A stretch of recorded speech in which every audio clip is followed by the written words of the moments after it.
ირაკლი კობახიძემ დაადასტურა, რომ შინაგან სამხედრო სამინისტროს მართლაც ჰქონდა ნაყიდი ნივთიერება, რომელიც არის კოდის ქვეშ UNNA 3439.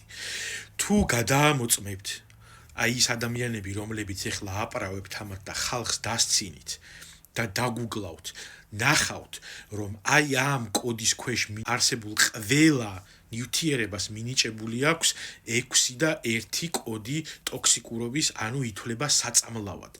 აკრძალული არ არისო, აკრძალული არ არის, იმიტომ რომ ეს შეიძლება გამოიყენებოდეს სხვადასხვა ინდუსტრიაში. მაგრამ ეს იმას არ ნიშნავს, რომ საწამლავი არ არის.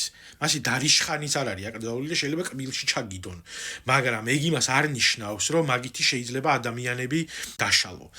გარდა ამისა, თუ შეხვალთ ვებსაიტზე, რომელიც ეკუთვნის ამერიკის შეერთებული შტატების ოკეანოგრაფიის და ატმოსფერული კვლევების ადმინისტრაციას და იქ არის გაიდლაინები იმაზე, თუ სხვადასხვა ქიმიკატებს როგორ უნდა მოეპყრათ, იქ ნახავთ, რომ ამ კოდის ქვეშ არსებულ აბსოლუტურად ყველა ნივთიერებაზე მოქმედებს გაიდლაინი ნომერი 151, რომელზეც პირდაპირ წერია, რომ ეს შეიძლება იყოს ფატალური. გარდა ამისა, ამერიკულ ოფიციალურ საიტზე, რომელიც არის გაიდლაინები იმაზე, თუ როგორ უნდა მოეპყროს სხვადასხვა ტოქსინებს, წერია აბსოლუტურად ყველა ნივთიერება, რომელიც ამ კოდის ქვეშ არის, იმ შემთხვევაში თუ დაიღვარა ან გაჟონა, ევაკუაცია უნდა მოახდინო 25-დან 50 მეტრის დაშორებით. და ეს ხალხი არათუ ევაკუაციას აკეთებდა, პირდაპირ სახეში ასხავდა აი ამ ნივთიერებას, რომლის შეძენა და გამოყენებაც პრემიერ-მინისტრმა დაადასტურა უკვე.